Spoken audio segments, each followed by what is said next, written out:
Hello everyone. तो last episode में ghost ship के सीक्रेट के बारे में खुलासा हो चुका था और साओ को भी वो गोल्डन बुक मिल चुकी थी। लेकिन जब डेविन ट्विन सिस्टर्स उस बुक को चेक करती है तो उन्हें पता चलता है कि वो बुक पूरी नहीं है, वो तो सिर्फ बुक का आधा हिस्सा है। बिना पार्ट 2 के ये बुक हमारे किसी काम का नहीं। तभी यूनफई कहता है शायद इस बुक का पार्ट 2 उसी मास्टरमाइंड के पास हो जो मिंग डायनेस्टी में होने वाले मर्डर्स के पीछे था। इसलिए अब वे सभी उस इंसान के बारे में पता करने के लिए मिंग डायनेस्टी लौटते हैं और अब सीन तुआनगो में शिफ्ट होता है, जहां पर जेनवई के कमांडर ने अपने खास ऑफिसर बायो को युन सियाओ के पास उस घोस्ट शिप से रिलेटेड इंफॉर्मेशन को कलेक्ट करने को भेजा था। और अब हम मास्टर युन सियाओ को देखते हैं जो कि बायो का इंतजार कर रहे थे और कुछ ही टाइम में बायो भी उनके पास पहुंच जाती है और मास्टर युन सियाओ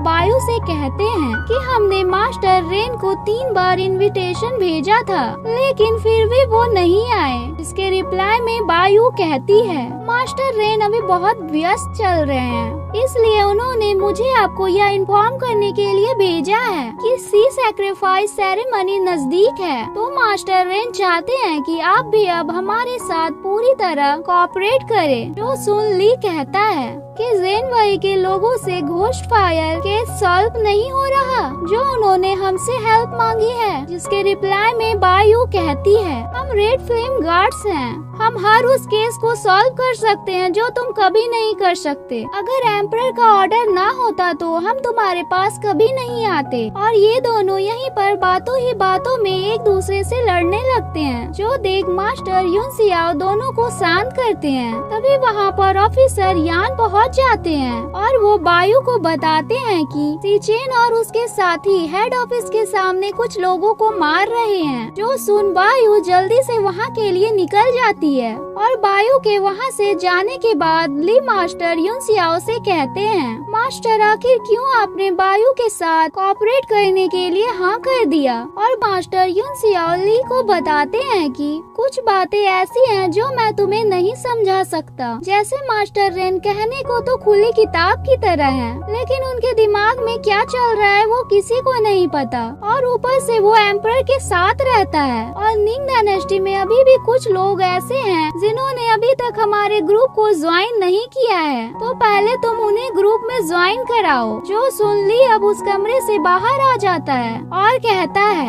मास्टर मैं जल्दी ही आपके कहे मुताबिक मिंग डायनेस्टी के हर उस इंसान को अपने साथ मिला लूंगा जो हमारे खिलाफ होंगे। और वो इतना कह ही रहा था कि उतने में ही वहाँ पर लान पहुँच जाती है। इसे देखकर ली कहता है आखिर इंसेक्ट वैली की मास्टर इस होटल में क्या कर रही है। और तभी लान बताती है कि मैं सिर्फ यहाँ पर तुम्हारी एक मदद करने के लिए आई हूँ। और वो ली को उस आइलैंड पर अब तक जो भी हुआ वो सारी बातें उसे बता देती है। और जब ली को पता चलता है कि शाओ मिंग डायनेस्टी का एक गद्दार है तो वो तुरंत ही अपने गार्ड को शाओ को अरेस्ट करने को भेज देता है। और अब सीन हेड ऑफिस पर शिफ्ट होता है जहाँ पर सी चेन और उसके साथी हेड ऑफिस में एंटर करने ही वाले होते हैं। पर तभी वहाँ पर बायो पहुँच जाती है और वह सी चेन से कहती है क्या तुम जेनवई के रूल को तोड़ना चाहते हो। जिसके रिप्लाई में सी चेन कहता है मैं यहाँ पर रूल तोड़ने नहीं बल्कि याद दिलाने आया हूँ आखिर जनरल ली कैसे बिना मेरे इजाजत के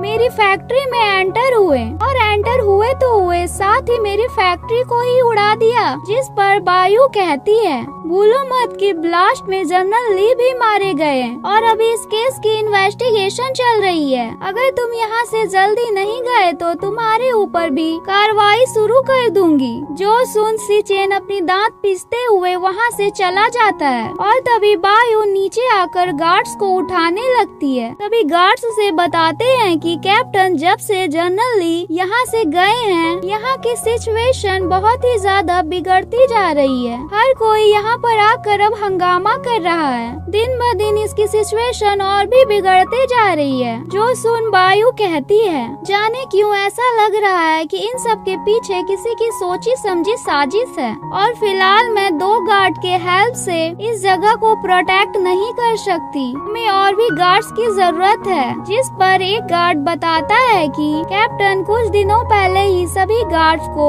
यहाँ से सी सैक्रिफाइस सेरेमनी प्लेस पर ट्रांसफर कर दिया गया है।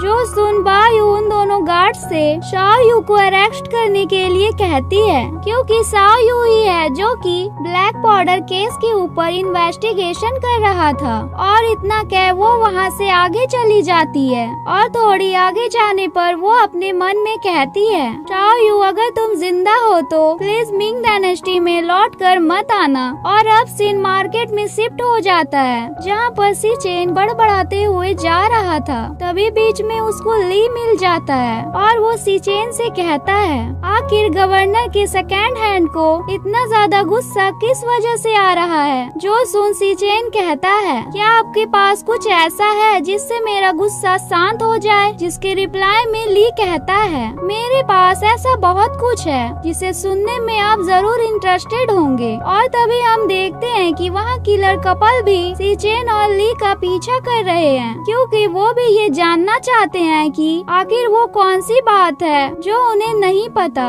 और इसी के साथ यहाँ सीन चेंज हो जाता है और हमें यूनफई को दिखाया जाता है जो शाओयू की कई बातों को याद कर रहा था। और तभी हमें फ्लैशबैक दिखाया जाता है जहाँ पर शाओयू यूनफई से कह रहा था, अगर तुम्हें फ्यूचर में हमारी दोस्ती या फर्ज में किसी एक को चुनने को कहा जाए तो तुम किसे चुनोगे। जिसका जवाब यूनफई के पास नहीं था। और इसी बात के बारे में सोचते हुए यूनफई अपनी मास्टर सी की बातें याद करता है, जहाँ पर उसके मास्टर उससे कह रहे होते हैं, 20 साल गुजर गए लेकिन तुम अभी भी इस वैली को छोड़कर नहीं जा सकते। मैं नहीं चाहता तुम बाहर जाकर नफरत के लिए जाने जाओ। जो सुन यूनफई कहता है, पर मास्टर मैं कैसे भूल जाऊँ अपनी बहन की चीजों को, मेरे पेरेंट्स और अपने 300 से भी ज्यादा गाँव वासियों को, जिन्हें बेमतलब के लिए ही मौत के घाट उतार दिया गया। और जब तक मैं उन लोगों का पर्दाफाश नहीं कर देता मैं चैन से नहीं बैठूंगा। इसलिए मास्टर सी कहते हैं, फिर तो तुम्हें अपने इस रास्ते को खुद ही तय करना होगा।